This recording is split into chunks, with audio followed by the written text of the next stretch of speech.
Hello guys, welcome to my channel Gursaj coaching classes. I hope guys well. Guys आज की video में हम day करेंगे ट्री। जैसे कि आपको पता है कि DC4 प्रोजेक्ट वर्क की सीरीज चल रही है और DC4 प्रोजेक्ट वर्क का हमने पहला चरण और दूसरा चरण प्रॉपर कंप्लीट कर लिया है।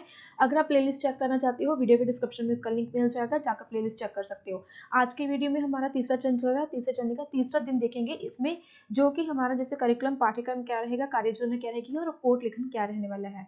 अगर गाइज आपको हार्ड कॉपी प्रोजेक्ट चाहिए या फिर प्रोजेक्ट का बना बनाया PDF चाहिए, तब आप मुझे व्हाट्सएप पे मैसेज करके फुल डिटेल ले सकते हो। आपको व्हाट्सएप नंबर वीडियो के डिस्क्रिप्शन में मिल जाएगा। अगर वीडियो पसंद आती है तो वीडियो को लाइक करना, अगर फर्स्ट टाइम आए हो चैनल को सब्सक्राइब जरूर करना। तो देखिए गाइस, तीसरा दिन है। तीसरे दिन में जो गतिविधि रहेगी, टाइम पीरियड रहेगा वही 8:30 से 9 बजे तक, जैसे कि पहले 2 दिन में हमने किया है। सेम इसका टाइम भी सेम रहेगा। तो गतिविधि कौन कौन सी रहने वाली है इन्होंने इस बॉक्स में बता रखा है, तो ये चीज आप वीडियो को पॉज करके देख सकते हो कि किस गतिविधि के अकॉर्डिंग आपको कंप्लीट करना है। आगे बात करते हैं हम उसका मान्य रिपोर्ट, जैसे जो हमारा ये करिकुलम है हम कैसे कैसे इसको डन करेंगे उसका रिपोर्ट देखते हैं। सुबह 8:30 से 9 बजे तक बच्चा आया और मुस्कुराते हुए मेरा अभिवादन किया। फिर मैं उसे बगीचे में बाहर ले जाकर पौधे लगाने और लगवाने लगा। ये पहली गतिविधि थी। सुबह 9 से 9:20 बजे तक मैंने बच्चे को उसके हाथों को अच्छी तरह से धोने के लिए कहा। फिर उसे नाश्ता करने को कहा। मैंने बच्चे को भोजन ठीक से चबाने और फिर भोजन के बाद उसके हाथों को धोने के लिए कहा। सुबह 9:20 से 9:35 बजे तक मैंने स्वतंत्रता दिवस के अर्थ और महत्व के बारे में बच्चे से साथ चर्चा की। ये दूसरी गतिविधि थी। सुबह 9:35 से 9:50 बजे तक, लाइक 9:50 तक मैं एक बाहरी गतिविधि के लिए बच्चे को ले गया, ये सिखाने के लिए कि वह मर्च पास्ट कैसे किया जाता है, और ये तीसरी गतिविधि थी। उसके बाद सुबह 9:50 से 10 बजे तक मैंने शौचालय जाने के लिए बच्चे को 10 मिनट का ब्रेक दिया। मैंने टॉयलेट के बाहर आने के बाद उसे अपने हाथों को अच्छी तरह से धोने के लिए कहा। सुबह 10 से 10:15 बजे तक मैंने बच्चे को सिखाया कि कैसे राष्ट्रीय दिवस का चित्र बनाना है, और साथ ही इसमें इस्तेमाल किए गए विभिन्न रंगों के महत्व के बारे में भी उसे समझाया। यह चौथी गतिविधि थी। सुबह 10:15 से 10:35 बजे तक आज का चैप्टर समाप्त हुआ, इसलिए मैंने बच्चे को गले लगाया और जाने के लिए कहा। तो ये हमारा रिपोर्ट था। उसके बाद देखते हैं प्रॉपर जो गतिविधि रहेगी उसकी योजना क्या रहेगी, फिर उसके बाद देखेंगे रिपोर्ट क्या रहेगा गतिविधि का। गतिविधि छात्र 1 के लिए गतिविधि योजना।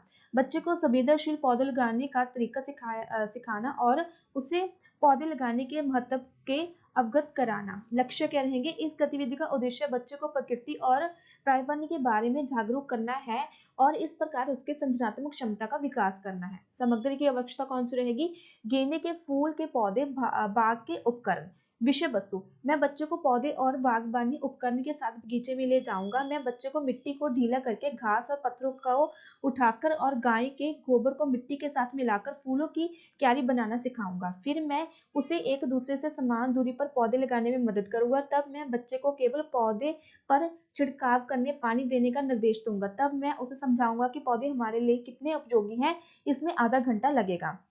गतिविधि छात्र 2 के लिए गतिविधि योजना। स्वतंत्रता दिवस के बारे में बच्चे को जानकारी देना और उसे स्वतंत्रता दिवस के महत्व के बारे में जानकारी देना। उसके बाद लक्ष्य क्या रहेंगे, इस गतिविधि का उद्देश्य बच्चे को उसके देश के बारे में सूचित करना है, इस तरह की संरचनात्मक क्षमता को बढ़ावा देना है। विषय वस्तु क्या रहेगा, मैं स्वतंत्रता दिवस के बारे में बच्चे को साथ चर्चा करूंगा। मैं उससे हमारे देश के स्वतंत्रता दिवस की तारीख बताऊंगा, उस दिन क्या हुआ था और वर्तमान में हम उस दिन को क्या करते हैं, ये भी बताऊंगा। मैं बच्चे को ये भी बताऊंगा कि स्वतंत्रता दिवस हमारे लिए क्यों महत्वपूर्ण है। फिर मैं बच्चे से उस दिन के बारे में कुछ सवाल पूछूंगा। इस गतिविधि में 15 मिनट का समय लगेगा।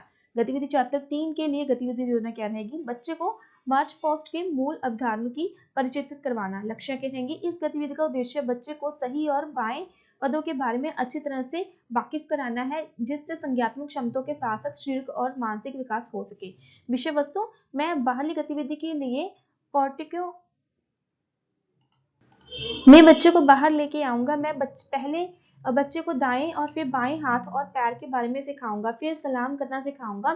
फिर मैं उसे सावधान और आराम की स्थिति दिखाऊंगा। फिर मैं सिखाऊंगा कि बाएं दाएं कैसे मुड़े। फिर मैं सिखाऊंगा कि कदम, ताल और मार्च आगे कैसे करना है। इस गतिविधि में 15 मिनट का समय लगेगा। गतिविधि 4 क्या रहने वाली है, इसका योजना क्या रहेगा, बच्चे को ये सिखाने के लिए हमें राष्ट्रीय ध्वज का चित्र कैसे बनाना है और साथ ही उसके 3 रंगों के महत्व को समझाना चाहिए। लक्ष्य क्या रहेंगे, इस गतिविधि बच्चे को हमारे राष्ट्रीय ध्वज और उसके महत्व की प्रमुख प्रतीक तत्वों के पहचान और वर्णन करने में सक्षम बनाएगी। इससे बच्चों को संज्ञानात्मक और सामाजिक विकास होगा। सामग्री की आवश्यकता कौन कौन सी रहेगी? ड्राइंग शीट, क्रेयॉन, रंग, पेंसिल, अरेजर, शार्पनर आदि। विषय वस्तु क्या रहने वाला है? मैं बच्चे को ड्राइंग शीट दूंगा और उसे हमारे राष्ट्रीय ध्वज की छवि दिखाऊंगा। जब वह रंग भरना समाप्त कर लेगा तब मैं उसे जानकारी दूंगा कि भगवा रंग हमारे स्वतंत्रता सैनिकों द्वारा दिए गए बलिदान के लिए खड़ा है। सफेद रंग शांति और सच्चाई के लिए खड़ा है। हरा रंग हमारी भूमि की उपरता और विविधि और शुभता के लिए खड़ा है। मध्य में स्थित धर्म चक्र गतिविधि के जीवन और स्थिरता के में मृत्यु का प्रतिनिधित्व करता है। इस गतिविधि में 15 मिनट का समय लगेगा। उसके बाद देखिए गतिविधि की रिपोर्ट्स क्या रहने वाली है। जैसे कि हमने आपको बताया, हमने इसमें 4 एक्टिविटीज की है तीसरे दिन में, तो उसका क्या रिपोर्ट रहेगा। जैसे कि मैं पहले वीडियो में आपको बताती हूँ कि अगर आपको आप इसी हेल्प लेकर अपना प्रोजेक्ट बना रहे हो तो आपको ये जो एक्टिविटीज है पूरी क्लास के साथ करनी है। हम जो डेमो दे रहे हैं 1 बच्चे के साथ दे रहे हैं। गतिविधि छात्रों की रिपोर्ट क्या रहने वाली है। गतिविधि 1 में बच्चों को पौधे और बागवानी उपकरण के साथ बगीचे में ले गया। मैंने बच्चे को सिखाया कि कैसे मिट्टी को ढीला करके घास और पत्थरों को उठाकर और गाय के गोबर को मिट्टी के साथ मिलाकर फूलों की क्यारी बनाई जाए। फिर बच्चे ने 2 फूलों की क्यारी बनाई। तब मैंने समान दूरी पर प्रत्येक क्यारी में 6 पौधे लगाने में बच्चे की सहायता की। मैंने बच्चे को फूलों की क्यारी बनाई। फिर बच्चे ने 2 फूलों की क्यारी बनाई। तब मैंने समान दूरी पर प्रत्येक क्यारी में 6 पौधे लगाने में बच्चों की सहायता की। मैंने बच्चों को निर्देश दिया कि वह छिड़काव विधि से ही सिर्फ पौधे को पानी दे, ना कि मग के माध्यम से। बच्चे ने इसका कारण जानना चाहा। मैंने उसे बताया कि पौधों के तने बहुत कमजोर है और जड़ें मिट्टी में गहराई तक नहीं गई है, इसलिए पानी डालने पर यह तो तना टूट जाएगा या फिर पौधा जड़ से उखड़ सकते हैं। मैंने उसे ये भी समझाया कि पौधे उपजाऊ मिट्टी की रक्षा करते हैं, मिट्टी के कटाव को रोकते हैं, हवा के शुद्ध करते हैं और बारिश लाते हैं। पौधा लगाने के बाद बच्चा बहुत खुश दिख रहा था। यह पूछ रहा था कि फूल कब खिलेंगे।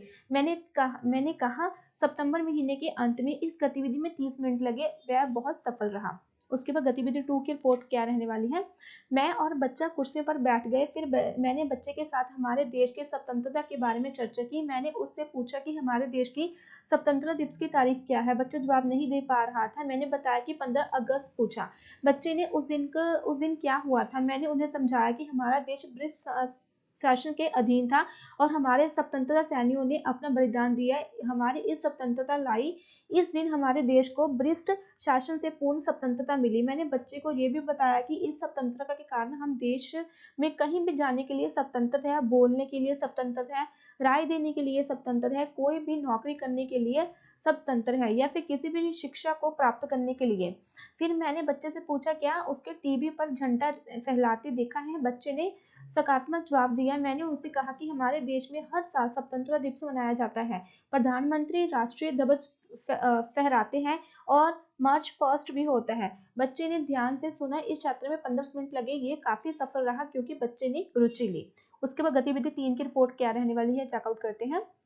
मैं बाहरली गतिविधि के लिए पॉटियों के बच्चे को बाहर ले गया। मैंने पहले बच्चों को दाएं और फिर बाएं पैर के हाथ और पैर के बारे में सिखाया जो दाएं और बाएं पदों पर थे। फिर मैंने उसे सिखाया कि उसे कैसे सलाम करना है। फिर मैंने उसे सावधान करने की स्थिति और आराम की स्थिति दिखाई। फिर उन्होंने स्वयं करके भी दिखाया। फिर मैंने उसे इसी वर्तमान स्थिति में बाएं दाएं मुड़ना सिखाया। फिर मैंने उसे कदम ताल करना और आगे मार्च करना सिखाया। फिर हम दोनों ने एक साथ 1 2 1 का पाठ करते हुए मार्च पास्ट किया। बच्चे ने इस गतिविधि का आनंद लिया, खुश हुआ। मैंने बच्चे को स्वतंत्रता दिवस की परेड या वीडियो भी दिखाया। इस गतिविधि में मेरी अनुमानित समय 25 मिनट से 10 मिनट का अधिक समय लगा। उसके बाद गतिविधि 4 की रिपोर्ट देखते हैं क्या रहने वाली है। मैंने बच्चे को ड्राइंग शीट दी। अगर अभी तक आप वीडियो में बने हो तो वीडियो को लाइक करके चैनल को सब्सक्राइब कर देना। मैंने बच्चे को ड्राइंग शीट दी और उसे हमारे राष्ट्रीय ध्वज की छवि दिखाई। मैंने उसे राष्ट्रीय ध्वज का चित्र बनाने को कहा और उसमें रंग भरने को भी कहा। मैंने उसे सही स्थानों पर सही रंगों का उपयोग करने में मदद की। बच्चे ने बड़ी दिलचस्पी से ड्राइंग बनाई। जब उसने रंग भरना शुरू कर दिया तो मैंने उसे रंगों और चक्कर के महत्व के बारे में समझाया। बच्चे को समझना मुश्किल हो गया। फिर मैंने उस निर्णय सत्र की शब्दावली के साथ सरल तरीके से उसका महत्व समझाया। ये गतिविधि में 15 मिनट लगे। ये गतिविधि काफी सफल रही क्योंकि बच्चा फ्लैंक ड्राइंग से खुश था। तो गतिविधि 4 तक हमारा जो तीसरा दिन है आज कंप्लीट होता है। नेक्स्ट वाली वीडियो में देखेंगे चौथा दिन और उसकी 4 एक्टिविटीज कौन सी रहेंगी। तो अभी तक अगर आप वीडियो में बने हो तो वीडियो को लाइक करके चैनल को सब्सक्राइब करना। अगर आपका कोई दोस्त भी DEC4 प्रोजेक्ट बना रहा है तो आप उसको ये प्लेलिस्ट शेयर कर सकते हो। प्लेलिस्ट का लिंक वीडियो को डिस्क्रिप्शन में मिल जाएगा, ताकि उसकी भी हेल्प हो जाए और वो अच्छे तरीके से अपना जो प्रोजेक्ट है वो कंप्लीट कर पाए। इफ कोई भी डाउट रहता है तो कमेंट करके बता सकते हो। Okay guys, bye bye.